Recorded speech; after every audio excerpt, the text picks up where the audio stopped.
I immediately knew I was busted. This was not just any BMW 5 Series, this was a fully fledged Traffic Cop Spec 530 diesel touring, complete with dog guard, tow bar and additional shark fin aerial. Balls. They are onto me. I backed the Volvo off to about 150 and I considered my options. No traffic, perfect light, no Saab, no touring car, no help. It's over. It's all over. I knew right then that my driving licence was toast and I had no idea how much the grey shark BMW had actually seen. The very fact that his blue lights were not illuminated told me I was dealing with an officer who was going to enjoy the next few minutes. I was, technically speaking, screwed.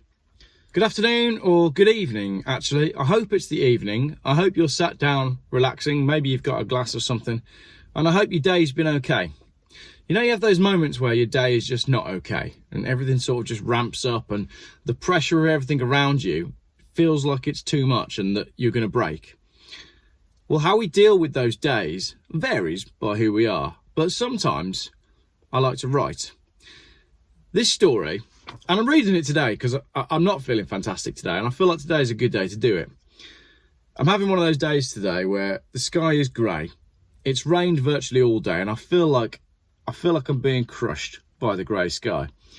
And that's the kind of mind frame that I was in last summer when I wrote this piece. This is one of my favourites that I've done so far. So have yourself a drink and see what you think. It's a bit dark. It was intended to be a bit dark, but it's also funny. This is called the Hammerhead.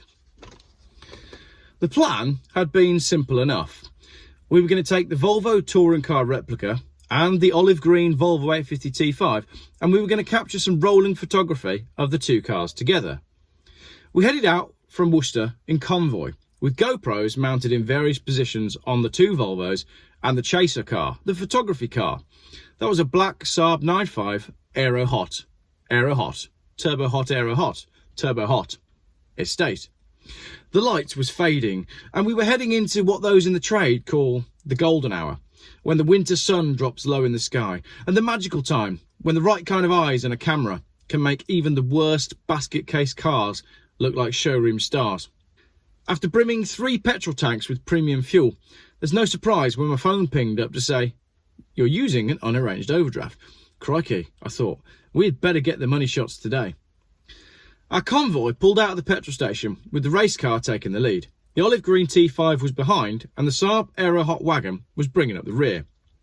Approaching the first roundabout, the Aero took the right-hand lane so the passenger could hang out the window and film both Volvos as we cruised slowly towards the infamous Ketch roundabout, aka Traffic Island. We drove in single file through the roadworks, with the camera capturing the cool golden glow of the sunset over the River Severn. Worcestershire drivers heading north will know that after you crawl over the river, you've got an opportunity to get the hammer down, as the roads open up and widen as they head towards the motorway. And it was at this point that things started to go wrong. The race car snuck through the traffic and opened up a significant gap on the T5, which was trapped behind a tractor and was anxious to catch up, while the Aero could only watch from even further back. The 3 cars were split up before a single photo had been captured. In the T5, and not wanting to waste any daylight, I made the decision to gun the throttle and catch the touring car and try and regroup the threesome. My burst of acceleration caused me to arrive at the Swan roundabout a little too quick, so I made the right turn towards the motorway, but the front wheels were screaming in protest. No matter, I thought, no one's watching.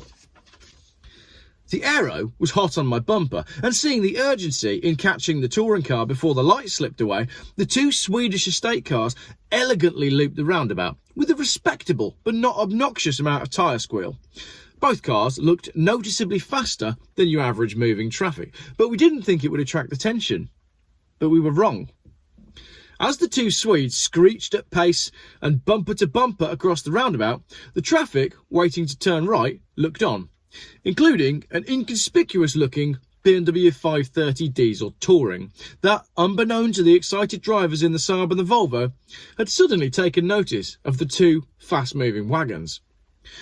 The BMW touring was finished in dark grey. It was fitted with a dog guard and a tow bar and had a subtle extra aerial behind the shark fin. Any normal petrolhead with good spidey senses would have spotted the car a mile off, but the pressure to capture the photos had suspended the inbuilt police radar that all car guys have. In the olive green T5, my focus was entirely on catching the race car. Although that was the slowest of the trio, that 5-cylinder engine can really surprise when driven hard and with aggression. Knowing that the aero hop behind me was just as capable, I had no concerns about accelerating hard down the slip road onto the M5 South, confident that the Saab could keep up. Still unaware that the 530 diesel was now trailing and observing from afar, I pushed the T5 hard into the roundabout and I let the boost gauge do its thing. 50, 60, 70, 80.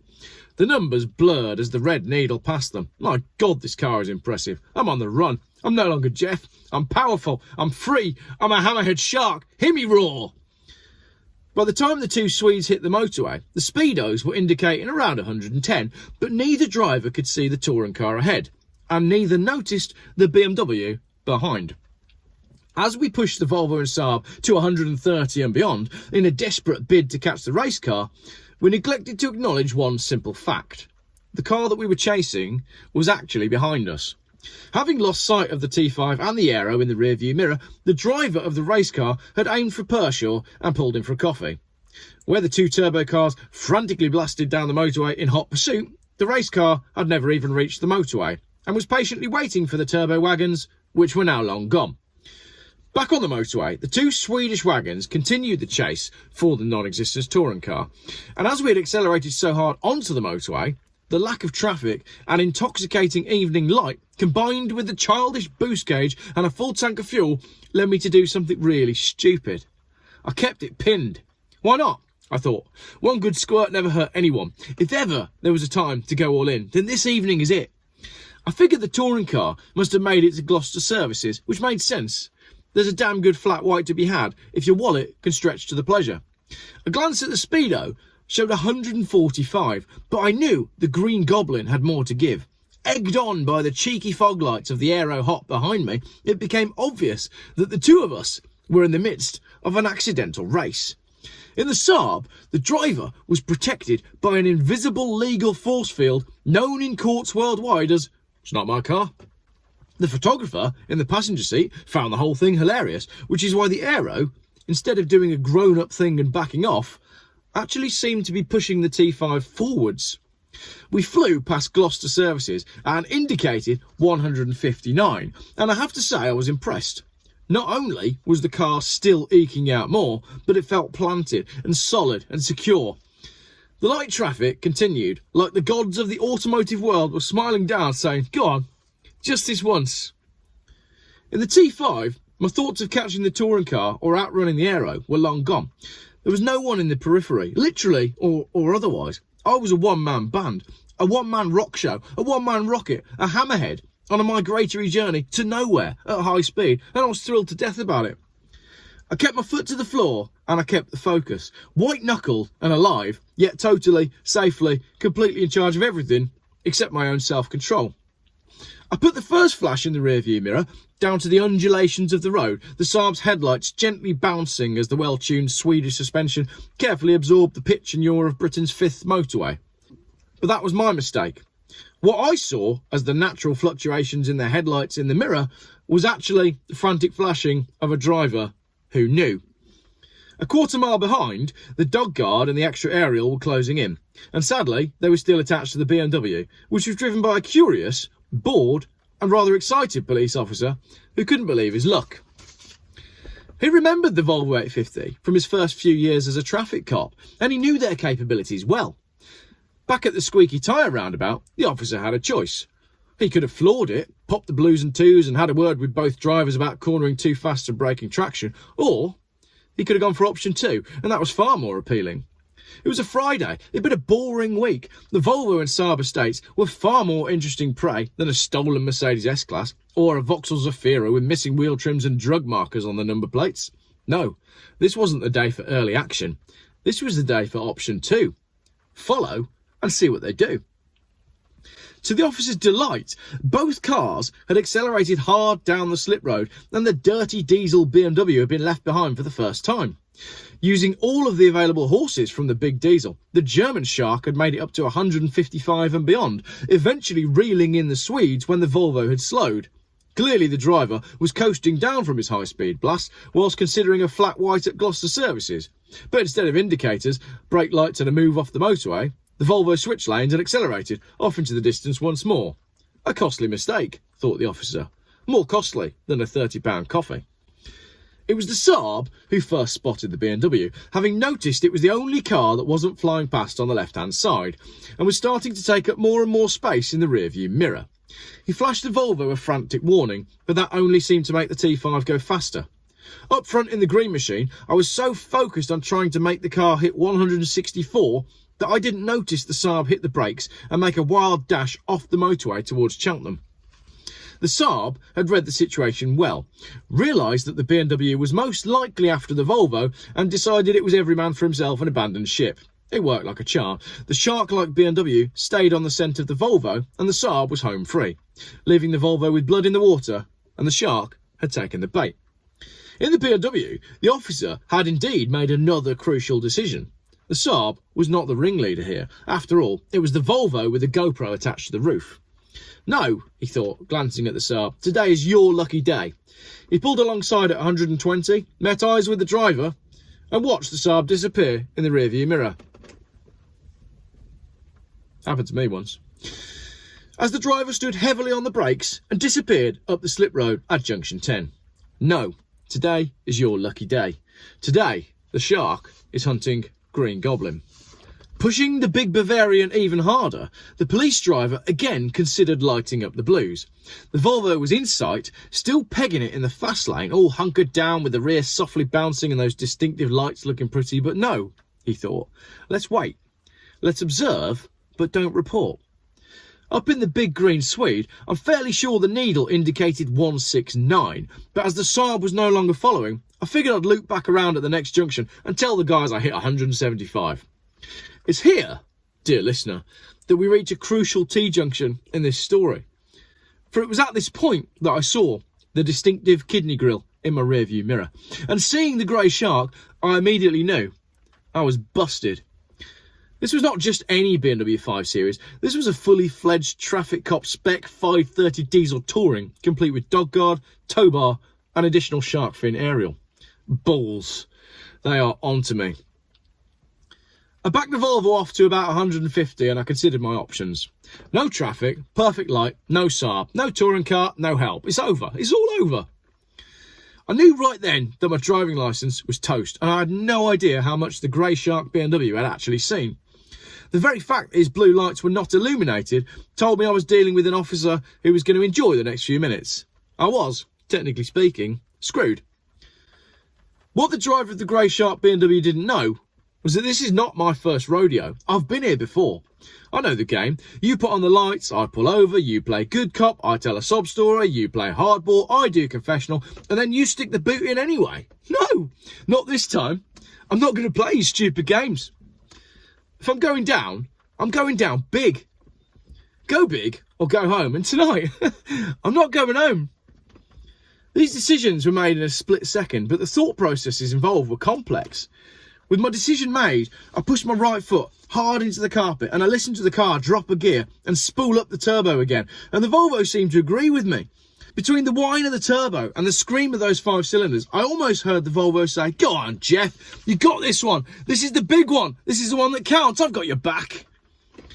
I gripped the wheel and I hunkered down hard in the comfortable seat, like a Nordic warrior preparing to fight. Come on, let's go. In the BMW, his grin was getting larger. "I have always wanted to do this," he whispered, and his finger hovered over the lights and sirens as he prepared to radio it in, but he paused and drew back. Today's not the day for heroes. This is not one for the team. This is not one for the force. This is one for me, he said, and he pushed the accelerator to force the gearbox to downshift.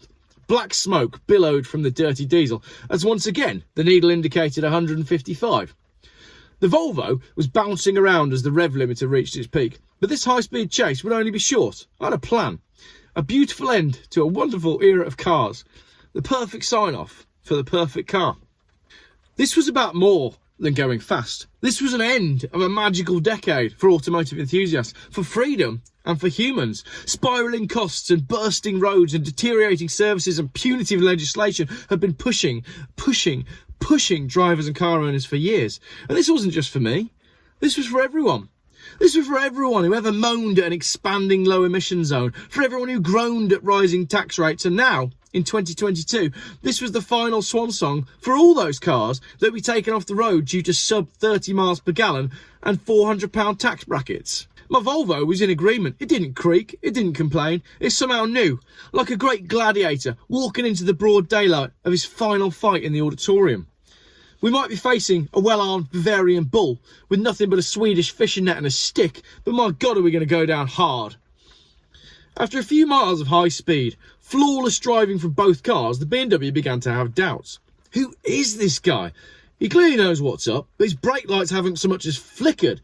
He knows the game's up, and he's pushing it into the sunset even harder. Is it drugs, guns, terrorism? Or is it something much, much worse? Is it good old-fashioned hedonism? A chase for the sake of the chase? Knowing that he could call it in at any moment, call a stop to proceedings with some blue lights and the radio, the officer sat back and enjoyed the moment.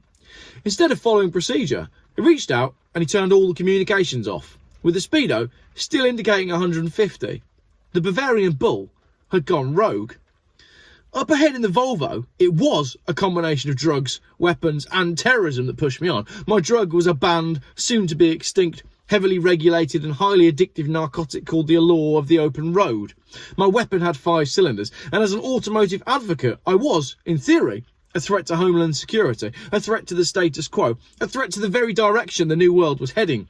I don't want keyless entry and digital mapping. I don't want someone in an ivory tower to have the power to switch off my car for a week because I said something on Facebook. I don't need any of these technological advancements that serve only to shorten warranties. I want a key to raw, visceral, dinosaur-powered experience that I can enjoy anytime, anywhere, any place I choose. I'm a dying breed. Humans these days seem hell-bent on giving up all those things that get your blood pumping. And what's the point? This modern world isn't made for Geoff, and Geoff isn't made for the modern world. Geoff's a relic of the past, a character from a time gone by. Geoff doesn't belong in a world of sit down and shut up and swipe here and check in. So Geoff's checked out. Geoff's done. With the Volvo and the BMW approaching Bristol, only one driver had a clear plan. The two cars left the motorway and aimed west, following both the sun and the river, and aligning with the central navigation device installed in the T5. My natural compass has only ever pointed southwest. My life played out before me on the dashboard as I pinballed the Volvo through the outskirts of Bristol. Memories of my travels bouncing on the dash as I weaved between Amazon Prime vans and ambulances, with the big Bavarian never absent from my rear-view mirror, but still showing no blue lights. Swimming before my eyes were all my successes and my failures. Everyone I'd ever met, everyone I'd ever hurt, people I hadn't thought of for years were racing across the windscreen as I continued to pilot my F-15 of a Volvo, looking for somewhere to land, and I had the perfect spot in mind. You're not having me today, and not now, and not ever. You're not having my Volvo, and you're not having anything. I'm checking out. We cleared the traffic, miraculously without incident, still hell-bent on making it over the Severn and into Wales. My mind was on coffee and mumbles, or camping in Llangwynadal, or freezing days surfing at Llangennith, afternoons with the skateboards in Swansea, but with fuel at £1.71 a litre, and no one any longer able to heat the house. Holidays and high days are part of the old ways. The excitement of making it to Mumbles was interrupted by a cold, hard bout of reality, which brought with it a dramatic change of tack. This was no time for rose-tinted glasses, no time for memories of better days or holidays of old when the future is nothing but cages and cold. No more. Enough's enough. Act your age. As the two cars breached Severn Bridge and the sun hung low in the sky, the water was illuminated with a perfect orange glow that made the entire width of the river appealing. The road led to Wales, but the river to the ocean, infinite in its reach and its potential. With a flick of the wheel, I shot at an almost 90-degree angle across Severn Bridge, and I smashed the nose of the Volvo through what I figured was the weakest part of the barrier. The BMW braked hard, its occupant in disbelief, as the Volvo went airborne, with the driver climbing out the sunroof. As the Volvo began its final, graceful arc into the ocean, the sun glinted on the paintwork and the fine straight lines of the body, and time stood still as the big Swede silently descended, with the driver climbing onto the roof. The plan was a perfect swallow dive, but I knew deep down that the stunt was impossible. I climbed to the roof in good time, and I kicked off the dive with perfection. The launch was superb, but the landing was less good. I hit the water hard, and I just had time to whisper, "Fucking nailed it," before 2 tons of Swedish metal followed through. The BMW driver was by now on the radio, half racked with guilt and half stunned by disbelief. Onlookers who saw the chase and heard the impact of Swedish metal on Bristolian Bridge were gathered to see if the olive green Volvo or the strange man in a flat cap would surface, unsure whether to cry or cheer. Bubbles rose from the depths, but no other signs rose from the deep. As the noise from the bridge increased, distant sirens filled the air as the crowd swelled and the boats began to circle. Deep in the murky brown depths, underneath the wreckage of the green Swedish goblin, something stirred and twitched and breathed. There was a scream from the bridge as bubbles rose and a flat cap bobbed to the surface. No other signs of life were forthcoming, but deep in the depths, from inside the Volvo, a grey tail swished into life. Eyewitnesses swore blind that in the moments after the crash, a distinctive silhouette was seen swimming south towards the ocean. And no photos exist to verify the legend, but those who were there on the bridge in the sunset, looking west with the right kind of eyes, say a hammerhead swam for the horizon.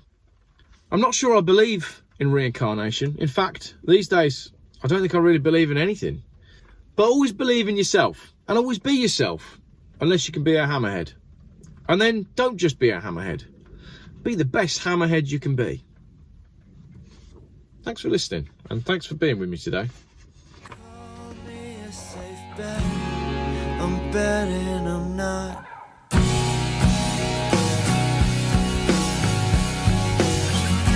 Glad that you can forgive, only hoping as time goes, you can forget.